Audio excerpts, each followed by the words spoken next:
Hello, everyone, and welcome to this interview. I'm Francis Seeley from GlobalNet 21 and M4 Voices, and these are one of the many webinars and interviews we do to talk to people in our communities and to people who are making a difference about what they do and how they do it. And today, we thought we would look at what is becoming a growing thing in society, and that's parents taking their children out of school and educating them themselves, and it's called homeschooling. And we're lucky to have Emma Carlitos with us today, who's actually just done that. Well, not just done that, but she's taken the children out of school and she's taken out this incredible job of educating them herself. And she's going to tell us about that. So Emma, thanks for joining us today. And can we start by asking you if you just tell us a bit about yourself and your children? So I'm Emma. I've got 3 children, ages 10, 6, and the little one is going to be 3 in February. And yeah, we home educate, we run a business. That's kind of what we do, really. So, well, you put it very briefly, but that's a heck of a lot of things to do. I mean, yes, there are. So that's your family. You've got 3 children, and you've decided to educate all 3 yourself. Now, that is a huge job. What made you decide that? What made you decide you wanted to homeschool your children rather than going to a state school? I think for a long time, I've had sort of concerns about not so much teachers, but education policy, and the kind of focus on results and not so much children's well-being. My eldest was happy in school. We were moving areas, so he was going to have to leave anyway. And I was conscious that although he was kind of happy socially, he was taking home some really negative messages about himself, particularly kind of in relation to some of the work that he was doing. So maths, for example, his confidence in his ability to do that was just completely, he didn't have any, and that I think was affecting his ability to learn. So I thought, I had always wanted to do it as well, so it just seemed like the right time and a good opportunity to kind of give it a go. And yeah, we took him out kind of probably a year earlier than we would have needed to, but we thought we were moving sooner than we were, so yeah. But I mean, there were really a lot of factors in wanting to do it, and I think one of those was just felt like our entire lives were dominated by school. If I wasn't sort of nagging them to get up in the morning, it was nagging them to go to bed and telling them to go to sleep, and of course you can't make people want to go to sleep, so it was there was a lot of stress. And I mean, I'm not saying that there's no stress now, because there is, but it's kind of on our own terms a bit more than it was then, I think. So yeah. So, and I think the youngest as well, I just didn't feel that he was going to cope with that sort of pressure in school, so I just we didn't send him at all. Okay, so you're doing homeschooling, and people have heard of the word, but people may not understand what's involved in it. I mean, what does homeschooling mean to you, and what does it involve? It sounds a huge task. Well, so we don't really call it homeschooling. Kind of people that do it generally sort of look at it as home education, and some people wouldn't even look at it like that, because a lot of it actually takes place out of the home. So it really depends. I think it's something that's quite unique to every family that does it, and some people actually do kind of have a very structured home education style, and they sort of do sit at the table for perhaps hours a day and kind of work through stuff. I would say we're semi-structured, so I do make sure that they do maths and reading, but then it's kind of other stuff we would learn more informally. So kind of history at the moment is quite informal. We do kind of work on Spanish. We try for that daily. We don't always achieve it. And then, we're kind of out and about quite a lot. But then you have other people who do something called unschooling, which I wish we could do, but I don't really have the nerve for it. But that's when you kind of really take the pressure off. You don't kind of teach them anything deliberately. You wait for them to ask. And so if they show a real interest in maths, then you kind of make materials available or talk to them about what they're interested in. But similarly, if they suddenly decided they wanted to know how butter was made, then you would find out how butter was made, you know. So that's, I think probably unschooling, it sounds really scary to people that are very sort of committed to the education system, but the idea that children really will learn by themselves, you know, I think there's a lot to that. So yeah, go on, sorry. Oh, that's okay. So you have a sort of semi-structure in the way you do it, but Yes. when you decided to start, it must have been frightening. I mean, what did you do? I mean, how did you know where to go to? You got a child, maybe the first one, and you think, I'm gonna homeschool that child, but you know, where do you get advice? Where do you go to? How did you find how to start? So there's a lot of groups on Facebook. There's sort of Home Ed UK, which is UK wide, and then there are more local groups, and then there are groups for kind of different styles of education. So there'll be unschooling groups and semi-structured groups and things like that. And so you can sort of, there's people to kind of talk about as you sort of find your way through it, people to talk to about it as you find your way through it. So there's a lot of sort of informal support out there, particularly on social media. But one thing we did, and what a lot of people do when they take their children out of school, is they actually de-school.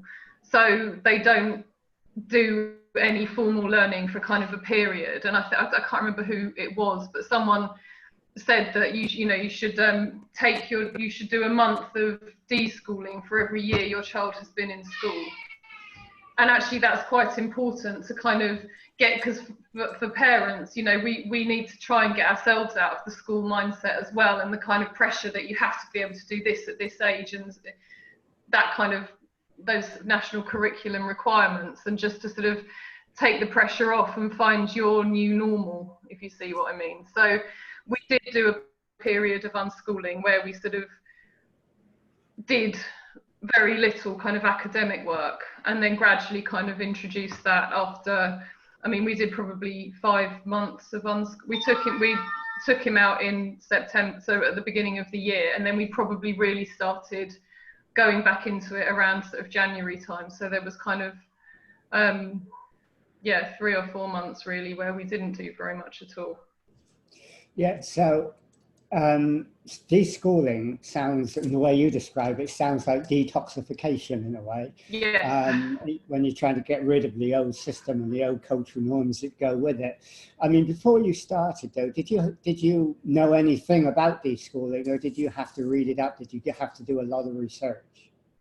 I didn't do that much research because, I mean, I had sort of known about home education for a long time. My brother was home educated for a time, so I always knew it was an option. And I kind of had an idea of what I wanted for the kids and sort of how I wanted to do things. So I kind of didn't, you know, in some ways it didn't feel that scary, and it didn't feel like that big a task.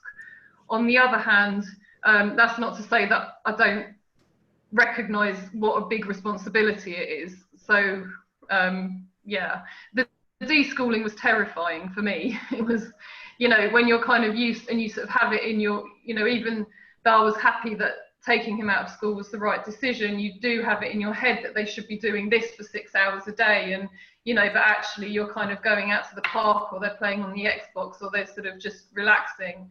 That is, you know, that was quite frightening, but I think it was the right thing to do. And actually, you know, I think as things have kind of gone on, it has worked out. So, you know, I don't think they've missed out on huge amounts of education as a result of having done that.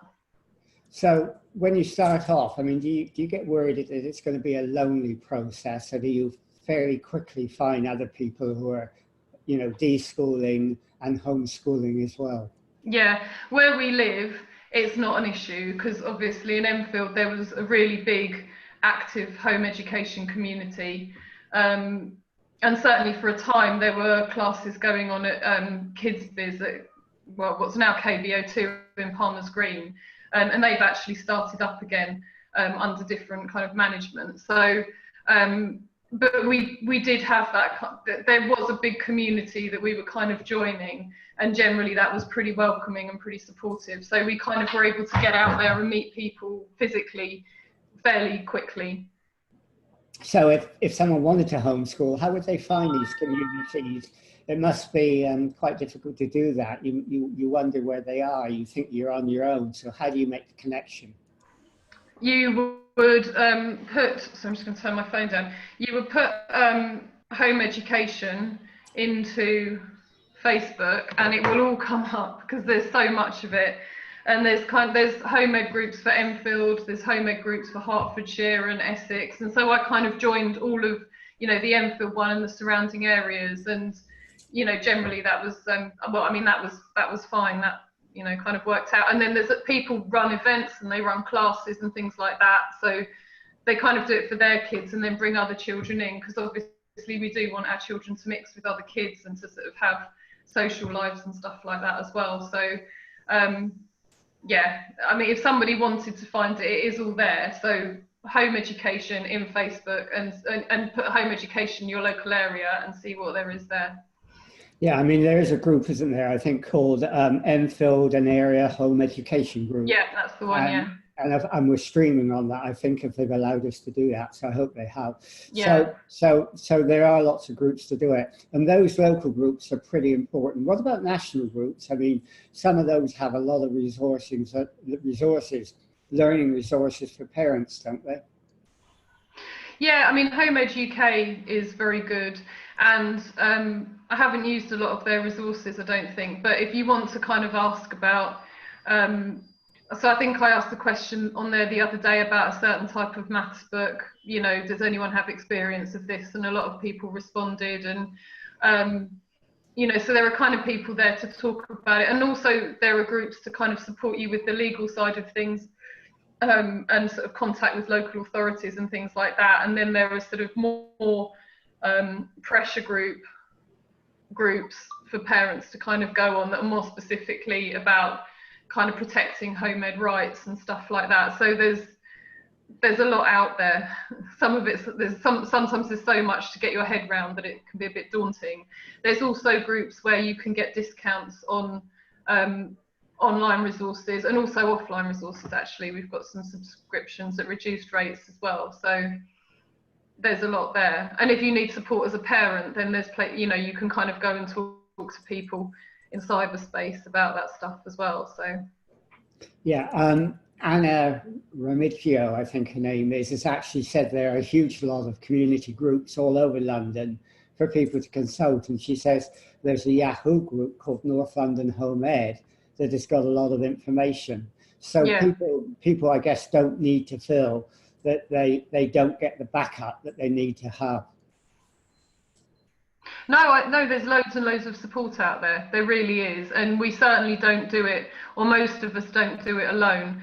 And there are, you know, there are probably parts of the country that are just more sparsely populated where people do have different issues, but I mean, I think most people find that they're overcomable. So what about those people in those more sort of sparse areas? I mean, do they find that they're in a sort of very lonely situation and they find it difficult? And you're lucky because you have the support network here in London. I mean, what is it like for them, do you think? Have you thought about that, or have you met any people who've gone through that experience? I mean, I've not really come across any people in that situation because I don't live in that situation. Occasionally people will kind of say, and actually even people kind of where we live will sort of sometimes come on the group and say, you know, I need to find somewhere for my child to socialise, but there's normally people quite ready to do that. I mean, I don't really know how people kind of manage it. If it's in a rural area, I think you probably need to talk to them, but you know, I would have thought that a car would be quite beneficial in those circumstances. But then probably other people home educating in a rural area will, you know, I suppose those people probably have quite similar needs, so we'll find a way to meet those needs because people generally do. They can. You mentioned in Palmer's Green there was this organisation called KidBiz, which I came to see you at. some time ago, which I guess was a sort of social enterprises. So are there also social enterprises like KidsBiz that provide a facility for people to come together and learn Spanish? Because I think that your child was learning Spanish when I came to meet you, and Yes. they provided the facilities to do that. So are there those sort of social enterprises that provide those sort of facilities as well?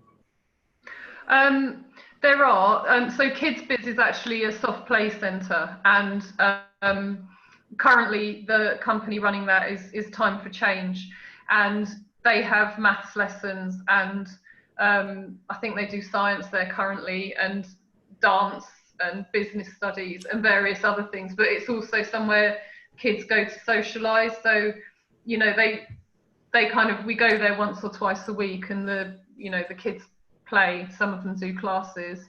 There is somewhere in Waltham Abbey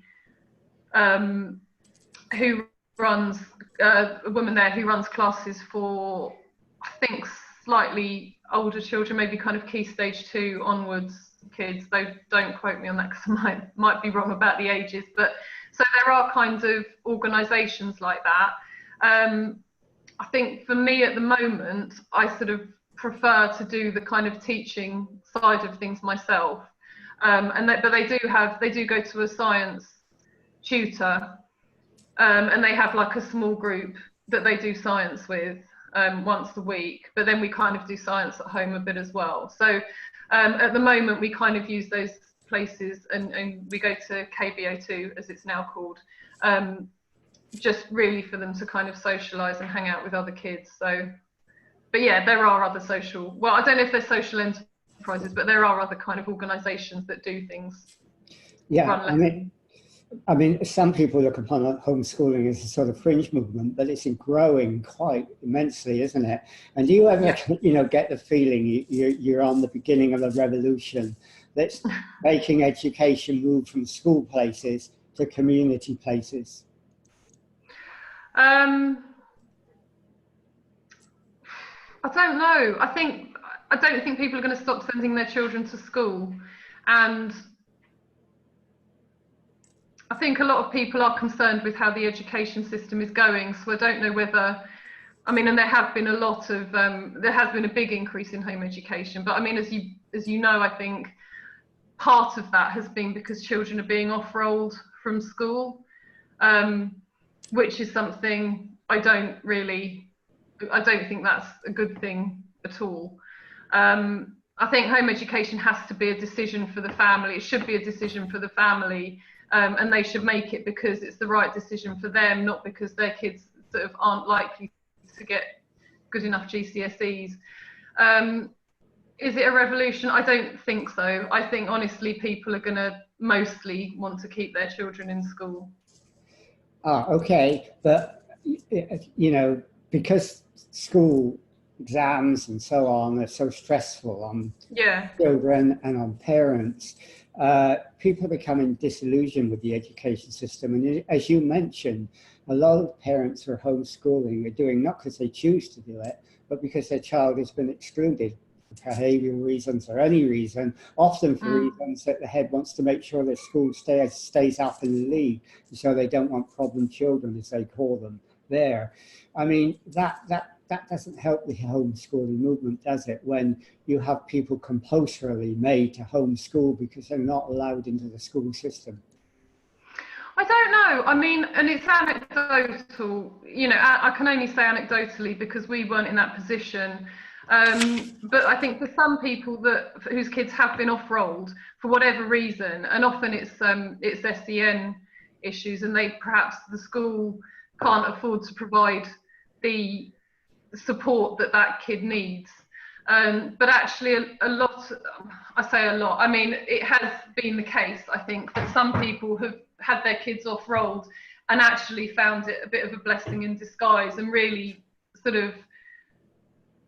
found the positive, the benefits of home ed.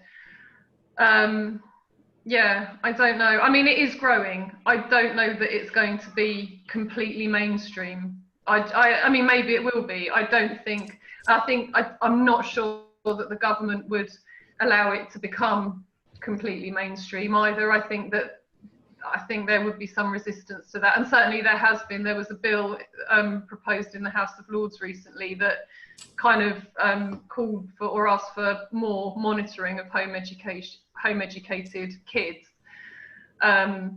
And the concern there is obviously that it kind of takes away that independence that we have, which is really, really valuable.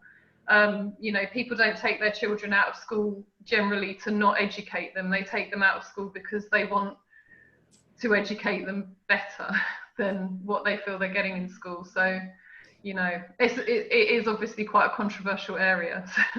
Well, one of the controversies, you know, and I guess why governments are concerned is that they feel that if you have homeschooling, you can indoctrinate your child into an extreme ideology or an extreme religion or some weird idea, and there's no control over that. And so they're worried that, you know, you're capturing a child and not giving them the diverse experience that they should have. Yeah, I mean, I think that, you know, that's possible with home education, but it's also possible if kids go to school. And I think one of the things that gets confused is kind of home educators and kind of unregistered schools or unlicensed schools, which can be an issue and often are kind of places of indoctrination, or I think can be. I don't want to say they all are because they might well not be, but you know, I think there are sort of two different things going on there. But I think if a family really wants to indoctrinate their children in some sort of, you know, unnice thing, then they're going to do that anyway. So, you know, I think home life for children is always going to be a very powerful thing, and I'm not sure that schools really counter that anyway now. So I don't know. Yeah, I mean, but it's because of things like that that Terry Loams has said. He's just put this up on the site, saying that he feels that governments are becoming more suspicious and less tolerant of homeschooling, and they're trying to give a message it's not particularly a good thing to do. I mean, do you get the feeling, Emma, that there is this increasing mood of suspicion that the government is sort of keying into? I think that's felt in the home education community. I honestly haven't personally felt that myself. I haven't experienced that myself. Enfield, when we deregistered, were very kind of, you know, we had to sort of send them information about what we were doing, and they offered us a visit, but which legally you don't have to let them into your home or show them what work your kids are doing. But they do need to make sure that you're educating your kids. So I sent a detailed kind of piece of writing saying what we were doing or what we planned to do and what we had done and things like that, and they were fine with that. So I haven't felt that at all, but I know that there are local authorities that are more that do want more evidence and do kind of want to interfere a bit more. We've been lucky because Enfield have been really supportive and sort of hands off, and I think they would be there if we needed them. So, but I do know, I mean, yes, there is concern in the home ed community that that governments want to kind of encroach on it, but then, you know, not everybody in the government thinks that they should. So not everyone you know, not all politicians think that they should be kind of monitoring us really heavily. So what, I mean, it's good to hear that Enfield is, like you say, and that's great because that gives you, you know, some confidence. But, you know, what is the regulatory situation on homeschooling? Is there inspections? Are there some things you have to do? Do you have to register? What's the process? So my kids are registered because we took them out of school. So because they were both, actually Lawrence, my middle child, had got a place in school, so he will be on the register, the home ed register, but you're only on the register if your child was in school and you deregistered them from school. Then they go on a list saying that you're home educating. If you home educate from birth, then and you never apply for a school place, then your children, the local authority doesn't know that you're home educating, which does lead some people to say, oh, there's all these invisible children. You know, those children are generally registered with doctors, with dentists. You know, they probably saw a health visitor when they were when they were born. So they're not invisible, and, you know, generally they're out and about all the time, coming into contact with people in their day-to-day lives. So, you know, this idea of invisible children is a bit odd generally, but yeah. Anne Remedio, by the way, said she's homeschooling in Harrogate, and the local authority there has been completely supportive and helpful, which is good to know. I mean, do you think the regulation is enough, or do you think there should be more regulation, Emma? I mean, personally, I think it's enough. I don't think that we should, you know, we're not subject to the national curriculum, which, as I understand it, private schools aren't subject to, you know, aren't bound by the national curriculum either. And I think that's really important. I think if there was too much, you know, I think home education is quite a special thing. And the way children learn, and kind of watching our children learn, is really, you know, it can be really remarkable. I think if we were kind of bound suddenly to kind of do this work by this age and whatever, you know, I think that would really, it would take away from our ability to kind of follow our children's development and follow our children's needs. So I think that it needs to be a light touch, and I think kind of how it is, I think how Enfield, and by the sounds of it from Anna, Haringey do it, does, you know, I think that's probably a good way of going about things, really.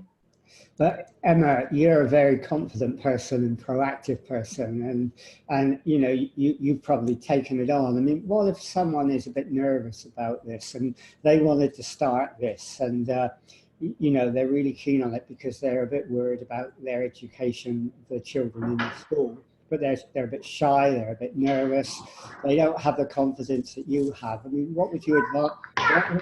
I can hear you're homeschooling now. What would your advice be to them? So I mean, there are people doing it that are sort of maybe not as confident as I perhaps seem to be. Come on, Anne, do you want to say hello? This is my daughter, who's not technically home educated because she's too young. Oh, they're all coming in now. I mean, and there are people that kind of would consider themselves a little bit too shy to do it, and a bit too, you know, or not very confident. But actually, once they get out there and give it a go, and sort of go out there and meet people, generally it's quite a welcoming community, I think. And certainly, you know, when we're at KBO2 at the moment, we do try and sort of involve new people, because we know it's pretty daunting. I think, you know, first of all, I would say Facebook groups are a good place to start, and just chat to people kind of a bit more anonymously. You can, you know, I think mostly people would kind of welcome if you wanted to come along just as an adult and kind of see how things were done and what it was like. If you wanted to kind of dip your toe in the water that way before actually taking your children out, or, you know, if you were able to take them out of school for a day and take them to a local meetup, you know, that would be fine. I'm not sure how the school would feel about that, but yeah, I mean, it's, you know, there are kind of ways of finding out more about it before you kind of take the plunge. And I think also for sort of people that don't feel that they have the academic background. I mean, I did drop out of school twice actually, but then I went on to get 2 degrees. Not everybody has that kind of academic background, and, you know, but even now I learn a lot with my children, and that's really, you know, that also is really lovely. We've learned some very interesting things about koalas recently that, you know, oh, this is a spaceship. Can Anya show her spaceship? There you go, Anya. That's great. Yeah, now everybody on Facebook can see your spaceship. Yeah. Okay, we all know how to draw spaceships now. Yes. Joy Kelly-Smith, by the way, says, would you do homeschool teaching at secondary level? And what happens with exams then? Can they be done at home too? Sorry, say that one more time. Yeah, Joe Kelly-Smith said, will you carry on doing this when your children are secondary school age? And what happens about exams in that situation? So, I mean, anyone can do a GCSE. If you want to go and do a GCSE, you can go and do a GCSE, Francis. You just need to find an exam centre where you can sit it, do the work, and go and sit the GCSE. So, at the moment, I plan to carry on home educating through secondary education. You know, GCSEs probably. And they can sit GCSEs. As home educators, we need to pay for those, which, you know, I think probably they should be funded, because everybody, you know, other kids' GCSEs are funded. But you know, if we have to pay for them to do GCSEs, we will. But then that said, you know, GCSEs aren't compulsory, and this is another thing that we, you know, kind of school makes you think, or you know, certainly when I was at school, and I know from people who have children in secondary school now, the pressure to get, you know, to have GCSEs is immense, and this idea that your life will be over if you don't is immense. And I mean, it's not the case. And I think a lot of, you know, there are home educated kids that are at university and doing extremely well at university. You know, and sorry, I've just seen Anna's comment there and it's distracted me. But yeah, but you know, if you go to a university and you can kind of show an interest in what you're doing and a passion for the subject that you've applied for, there's a good chance, I think, that they'll accept you. Or you do an access course and go around it a slightly different way. But there's ways and means, and I don't think GCSEs are the be all and end all. And actually, like Anna says, if you wanted to do GCSEs early or later, then that's a possibility as well. So. Okay, I mean, Tay Cornwall, by the way, says she also has positive experiences with Enfield and they've helped a great deal. We sort of come to the end of this now, but one final question. I mean, you're a busy person, you have a business, you do lots of other things, you're homeschooling. How in the heck do you time manage your life? How do I what? Time manage your life. Oh, I'm really, it's not my strong point. I feel like one of the downsides of home ed is that I feel like a bag lady most of the time, because I have to have, you know, a bag for this and a bag for that and a bag for just everything. So time management is a problem, and I think generally I prioritise the children and where they have to be, and unfortunately that means that sometimes I kind of screw up other things a little bit, but it's a challenge, you know, I'm not going to lie, time management is a big challenge. I have to try and, I suppose, keep hold of my diary and sort of make sure that I'm checking where I'm supposed to be at different times, but yeah, it's not always easy. Yeah, okay, well, thanks for doing this. I mean, I think lots of people will find this incredibly interesting, that people still putting comments up and so on, which I'll send to you, and you might want to answer them on Facebook. But it's been really interesting, and I think it's an experience which a lot of people might want to do, but they're rather afraid to do. And I think you would have given them some information that is possible if that's the area they want to go. Anyhow, thanks for doing it. Emma, and we'll sort of end this interview. Mom, I'm hungry. Bye everyone, and bye to your homeschool students as well.